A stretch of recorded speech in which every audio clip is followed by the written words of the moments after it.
Hello, my dear friends. How are you doing? Hope you are having an amazing day and not having to deal with drama.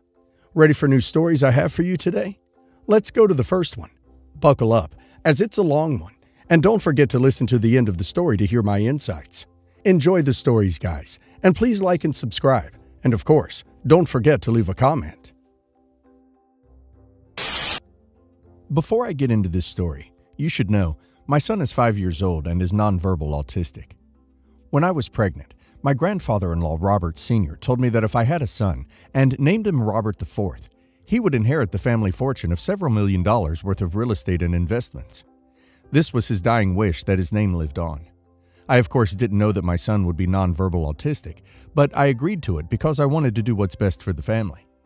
My grandfather-in-law told me that his will was that the property be passed to his son Robert Jr., my father-in-law, and then to his son and my husband, Robert III, and then left to our son Robert IV, who would most likely pass it on to his son one day.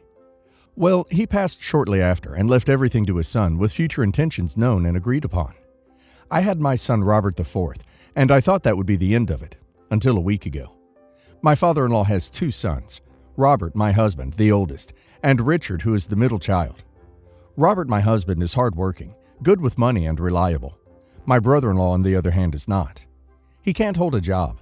He has multiple kids from different moms that he barely sees, let alone takes care of. He's also been in and out of rehab or jail, petty theft or D-use, etc., nothing major, the last decade. He's been given every opportunity to turn his life around and refuses each time. He's been given cars, job opportunities, places to live that other people who don't have wealthy parents to fall back on would kill for. He never takes it seriously and always takes it for granted. The only reason he is alive right now is being constantly bailed out or enabled by my mother-in-law. Most recently, we've given him our house, at my mother-in-law's suggestion, so he could have a place to stay after he got out of rehab, and to give him a safe place for his kids to visit so he could try to build a relationship with them. My husband and I needed a bigger place for our growing family, so we agreed to it and bought a second home, and Richard moved into the first. He now pays the mortgage and whatever's needed to maintain the property. It's been a few months, and surprisingly, he's making the payments on time despite not having a job. I suspect mother-in-law has been giving him the money. I thought everything was fine until last Sunday when we got together for dinner. My brother-in-law mentioned how he couldn't wait to move to his new place. I asked what he was talking about, and he said he was moving into grandfather-in-law's house. Excuse me? I pulled my husband and father-in-law into the other room and asked what was going on. My husband had no idea, but my father-in-law told me that he was changing the will to leave the property and investments, money my grandfather left behind for our son, to Richard. My husband and son would be getting my father-in-law's property and smaller portfolio. Normally I wouldn't care, but this property was promised to my son. My son is nonverbal autistic, which we didn't know when grandfather-in-law passed away. I'm not sure if he'll ever be able to live on his own or take care of himself after we're gone. My husband and I always planned if that were the case, our son would move into the property guest house and rent out the main home, which is currently being used as a family beach house for weddings or events or reunions, etc. He could survive off that, and the money from the portfolio to pay for a caretaker. This would give him a chance to live independently, and if he turned out to not need additional support in the future, then it was his to pass on or live in or whatever. Before anyone asks, we did not forget about our other two children. Our daughter will inherit the house Uncle currently lives in. Our second son will inherit our current home.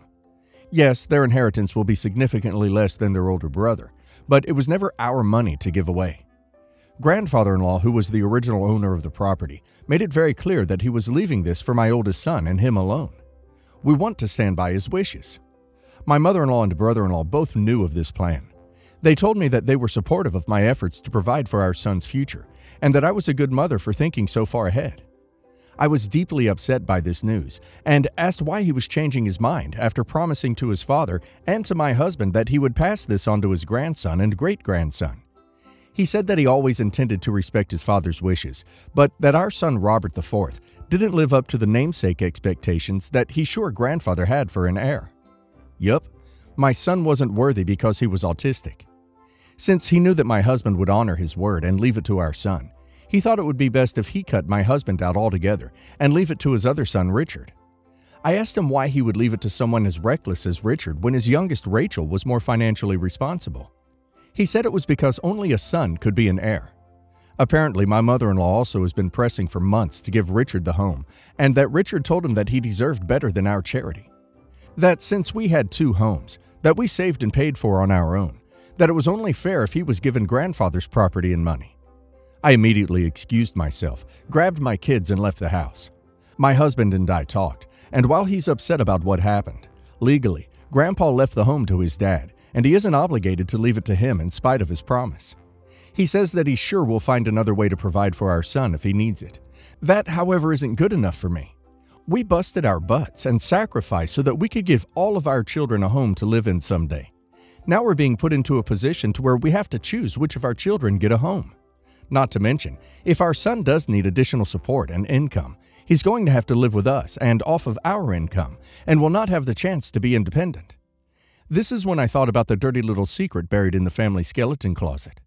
2 years ago, my husband and his 2 siblings were gifted those DNA tests for Christmas and found out that Richard was only their half-brother. They confronted mother-in-law, who admitted to having an affair, but she didn't know if Richard was father-in-law's or her lover's child. When she got pregnant, she apparently ended the affair for good and hasn't strayed since. She begged her kids not to tell father-in-law because Richard needed his support. She said he would disown him and divorce her if he ever knew the truth. For the sake of keeping the peace, and since this wasn't my side of the family drama, I agreed never to speak about it again. But since we're breaking promises and going behind each other's backs, I just might print out his half-brother status and mail it anonymously to father-in-law. This will of course implode the family while I happily watch from the sidelines, as well as securing my husband and my son's place as the inheritor of the family fortune. After all, only a son can be an heir, and Richard is not his son. Edit. I'd like to give some more context to those in the comments. I'm not rich by any means at all. My parents grew up in poverty and worked their way up to lower middle class. I'm not educated beyond high school, and even then, I was average at best. I'm neurodivergent, like my son, but at a higher functioning level, and did not do well in subjects that did not interest me. My husband and I met on a high school track field, and it was love at first sight. His parents did not want us to be together. I was not the girl they picked out for him, and I didn't come from the right kind of family or come from the same religious background. My husband knew choosing me was going to make his life harder, and he'd have less support, and he did it anyway. He lost his college fund, so he joined the military. I worked in a pizza shop while he was in training, and we got married right after, and I moved into his 2-bedroom apartment he shared with a guy from his work. I worked at a Waffle House around the corner while he took college classes online. We worked hard to get where we are now. He got out after he finished college, and we moved back home and bought our first house, a small 3-bed, 2-bath. I want to point out that in the first 5 years of our marriage, while they didn't accept me, they were never mean or rude to me. They called their son regularly. They were always cordial about me and asked how I was, and always sent gifts on Christmas and our birthdays. After we moved back and they actually got to know me, we became a lot closer. I also converted to their religion, and I felt like they were starting to accept me. And when I got pregnant with our son, I was officially a part of the family. I did not see any reason to not trust them or believe them when my grandfather-in-law asked me to name my son after him. My husband is a very sincere and honest person, so when he told me they were serious, that's all I needed to hear, and I agreed to it for the sole purpose of securing a better future for my son. I wanted to name my son after my own father and grandfather, and they knew that, and it was incredibly difficult to go to my dad and tell him that I changed my mind, and he wouldn't be named after him, but instead after my husband and father-in-law. I could tell he was disappointed, but he agreed that I was doing the right thing for our son. So for them to put me through that, robbing me of the chance to pick the name for our firstborn under the promise of he will want for nothing, and then snatch it away because he wasn't the kind of namesake you wanted, because he was autistic, because he wasn't their perfect heir they imagined, and they expect me to bite my tongue and be okay with my son being screwed over? Hell no. We're going to be visiting my extended family for the summer next week. I'm going to have my friend mail it from a local post office a week or two after, so there's not a trace back to us, and we'll see what unfolds from a distance. Small update. I've taken the comments seriously, and I formulated a plan to orchestrate this from the shadows. So far, I've executed step 1 and 2. My mother-in-law has 2 sisters. One lives only an hour away and has a drinking problem and loose lips after she's had a few. I figured if anyone had dirt on who Richard's biological father is, it would be her. I dropped by unexpectedly to Great Auntie's house with a nice bottle of tequila, and after a few, she was in the golden state of being sober enough to accurately spill the tea, but drunk enough to forget telling me. I've got a name, and that he was local to the area. I've decided to hire a private investigator whom I just got off the phone with. I've asked him to find the guy and let me know when he does. I'll update with the next step once he's been found. Well, I think OP is not entitled to have her son cared for by others' money, and it is not OP's money. It never was, and to rely on it and make future plans based on it coming to OP one day is ridiculous. OP should make plans for her son within her own means. Imploding the family won't get OP the money and will just cause bitter resentment from all sides. But that's OP's decision to make, and should only be made without thinking about the money, as it isn't OP's and isn't something you have an automatic right to. Barring the inheritance, your father-in-law has the right to know he's not Richard's father. For your mother-in-law to lie to him for literally decades is appalling. Nice to know mother-in-law believes the rules and laws apply to everyone but her, right? I say light her world up and watch it burn. Life needs a little anarchy from time to time. Go ahead and blow things up to watch the world burn, but I highly doubt if it will end with your son gaining the inheritance. If your in-laws are that wrapped up in appearance, they will never give their money and property to a nonverbal grandchild, regardless of how much you denigrate other family members. Be careful that you don't ruin your own marriage in the process. Since my wife and I got married 3 years ago, things have been off. I know that people grow and change with time, but around our wedding, my wife changed drastically. She bleached her dark brown hair blonde right before the ceremony, and I honestly thought I was in the wrong church for a split second when she came down the aisle. We moved into our house right after the honeymoon, and she went into full domestic mode. We'd shared cleaning duties before, but once we moved into the house, she became insistent on doing everything before I could even get to it. Since this is our first house, I thought it was some kind of homeowner nesting thing, but it never stopped. Her hair color is none of my business, and I think most people would be happy not to have to clean. So I honestly didn't really think much of either of those things at the time. The big thing has always been how closed off she got after the wedding. When we were dating, she'd tell me long rambling stories about her feelings and rant to me when she was upset and all that. And I liked hearing about what was going on inside her head. After the wedding, she stopped pretty abruptly. If I ask her how her day was, she will only ever tell me that it was fine or super. She doesn't talk to me about her feelings anymore, ever, even when I explicitly ask, "How do you feel about X?" She also stopped telling me about anything important that happened to her. About a year after we got married, her grandfather died. Did she tell me she'd lost her grandfather? No. She told me that she had to go to a conference for work on the other side of the country, which I thought nothing of. Her older brother texted me to tell me that my in-laws had really missed seeing me at the funeral. When I called her to ask her why in the ever-loving hell she didn't tell me, she then lied about it. All she would say was, "I didn't want to trouble you. You have a lot on your plate." After that, she went on a couple of spontaneous family trips. She's really, really close to her family.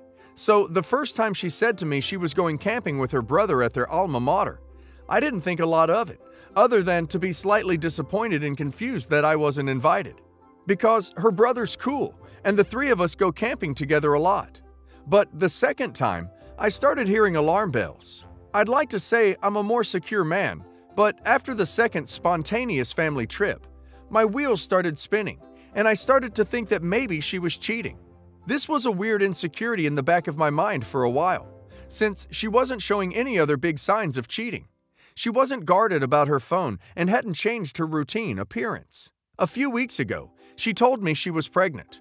I was over the moon about it until I asked how many weeks along she was, and she nonchalantly said about 12 or 13. She'd been pregnant for like 3 months before she even bothered to tell me. She's not showing at all, and she doesn't usually drink, so I had been completely in the ducking dark. I honestly hadn't even suspected. That was kind of it for me. I was sure she was cheating and that it wasn't my kid. I thought there was no possible way that a woman would keep her pregnancy a secret from her husband for 3 months. So I snooped. Yes, I know it was wrong, but I wanted proof that she'd been having an affair before I moved out. One of my best buddies from college is a divorce attorney, and when I asked him what I should do, he sent me the info for a keylogger. I installed it on my wife's laptop and was prepared for the worst. Now, I feel like what I found is somehow worse than her cheating. I didn't find any steamy messages, but I found out that she keeps a diary in a Word document that she writes in every day. I know I should have just stopped once I knew she wasn't cheating, but once I saw my name in her diary, I couldn't stop. I read all of it, all 7 separate documents, going back to way before we'd even met. Turns out, she's not cheating. She's depressed as duck, hates herself, and has absolutely no trust in me. All of the stuff I'd been confused and bothered by has some kind of sad, self-loathing explanation. She hates having blonde hair, but she writes, I know he'd divorce me if I went back to being a brunette, because wives are supposed to be blonde. Almost every week, the wives are supposed to be thing is tangled up in everything. She thinks wives are supposed to be quiet, which is why she doesn't talk to me anymore. She thinks wives are supposed to make things easier for their husband, not harder, which is why she didn't tell me when her grandfather died. It just goes on and on and on. She didn't tell me when she got a huge promotion and a raise because he'd leave me in a heartbeat if he knew I made more money than he does. Men can't handle that. It hurt to know she thinks of me as some kind of one-dimensional 1950s husband, and I've been racking my brain to think of anything I could have done to make her think this way. What I can't handle is that she'd lied about the big stuff. I honestly don't know if I can forgive her for not telling me about the miscarriages. The spontaneous family trips were actually her miscarrying 2 of our children, one at 5 weeks, the other at about 10. She went and stayed with her parents while she was recuperating, and her brother and sister came to support her, but not me. I didn't get to be there for her because she thinks I would leave her immediately if I knew that she'd K our children. She's convinced that she has caused both miscarriages because she smoked pee for a long time before we got married. For what it's worth, it sounds like her family tried both times to get her to tell me, but she wouldn't. She finally told me about this pregnancy because her parents threatened to tell me if she didn't. I'm just absolutely dumbfounded. I don't even know what to think right now. I'm just so baffled because everything she says about me in her diary is insanely nice. She goes on for pages and pages about how much she loves me and how she thinks I'm her soulmate and how she would do anything for me. I just can't understand why she thinks that I would leave her. Knowing that she spent the last 3 years walking on eggshells around me, convinced that I would leave her at the drop of a hat, is just so confusing and awful. I feel like our marriage is some kind of lie. The woman I thought was self-confident and ready to take on the world is actually full of self-loathing and really depressed. I don't know her at all. She's been suffering silently with depression long before we met. She has no faith in me, no trust. She thinks that every hug and kiss I give her and every I love you I say is a lie. I just don't know what to do. She obviously needs serious help, but I don't know how to get it for her. I can't tell her that I read her diary. If she has zero trust in me now, I can't even imagine what she'd think if she knew I'd read 6 years worth of her private thoughts. I feel like I need to get my in-laws on board somehow, but I don't know what to say to them. I know I can't ignore this, but I feel like any move is the wrong move. What do I do? Edit. After I posted this, I realized I'd kind of omitted the deal with the keylogger. It's worse than it sounds, honestly. After it showed me what she'd written that day, I went onto her computer while she was sleeping and opened up Word. I saw that she had several documents called Diary Year X. So I downloaded them all onto a flash drive and read them at work. I went too far, I know. Normally I'd say reading a diary is a bit of a violation, but in this case, I think it may have been necessary. OP's wife is obviously very unhappy and skilled at hiding it, and there was no other way OP was going to know. I'm not sure how OP goes forward on this though, because OP is right. If she doesn't trust him now, finding out he read her diaries for the past several years is hardly going to help that. I'd say OP should talk to his in-laws first, but he should let them know that he is primarily concerned about his wife's, their daughter's, health and happiness. To begin, this is a really crazy story. Some of you might call